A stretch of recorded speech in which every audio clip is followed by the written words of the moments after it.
এই বাজারে আমাকে একজন টার্গেট করেছে। তোমাকে আমি 30 মিনিট টাইম দিলাম, এর মধ্যে যদি তুমি খুঁজে বের করতে না পারো তাহলে তুমি ফেল, আর যদি তুমি খুঁজে বের করতে পারো তাহলে আমরা দ্বিতীয় পরীক্ষা যাবো। জি জি ম্যাম।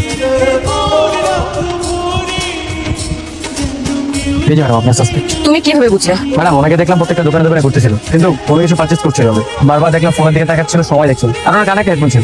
তো কি হয়েছে? কানের মধ্যে হেডফোন থাকতেই পারে, এই জন্য তোমাকে সন্দেহ করতে হবে? কিন্তু ওনার হেডফোনটা ওনার ফোনের সাথে কানেক্টেড ছিল। ওকে ওকে ফাইন, তুমি পাস করেছো, তবে তুমি ভুলে যেও না তুমি কিন্তু ওর ভুলের জন্য পাস করেছো। তবে এই পরীক্ষা তুমি পাস হও না, তুমি ফেল হও না, কালকে আমরা তোমার দ্বিতীয় পরীক্ষায় যাবো। কালকে যা যা প্ল্যান করেছি সব মনে আছে তো তোর? একদম। প্ল্যানটা কি? আজকে মিরাজ লুকাবে। কালকে যেভাবে তাসনিমকে খুঁজে বের করেছিল আমার মনে হয় ও আজকে মিরাজকেও পেয়ে যাবে। আজকে প্ল্যান অন, আজকে মিরাজ গাড়িতে লুকাবে, যেটা ওই বডিগার্ড এতগুলো গাড়ির মধ্যে আন্দাজ করতে পারবে না। আজকে তোমাকে একটা ছেলেকে খুঁজে বের করতে হবে যে কিনা আমার থেকে 300 মিটারের মধ্যে কোথাও আছে। তোমার time 30 minute, so your time start now. বেরোয়েছেন কি করে পেলে?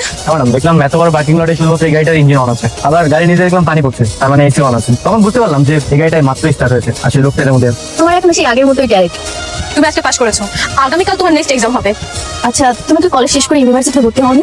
জি আমি পড়াশোনা করছি। তাহলে এই চাকরি? আমার মায়ের চিকিৎসার জন্য। ও, The number you are trying to call is currently switched off. এটা কি করেছো তুমি? তোমার ব্যথা লাগেনি? বড় হয়ে যদি আমি হারিয়ে যাই, হাজার মানুষের ভিড়ে তুমি আমাকে চিনে নিতে পারবে, এর জন্য। তুমি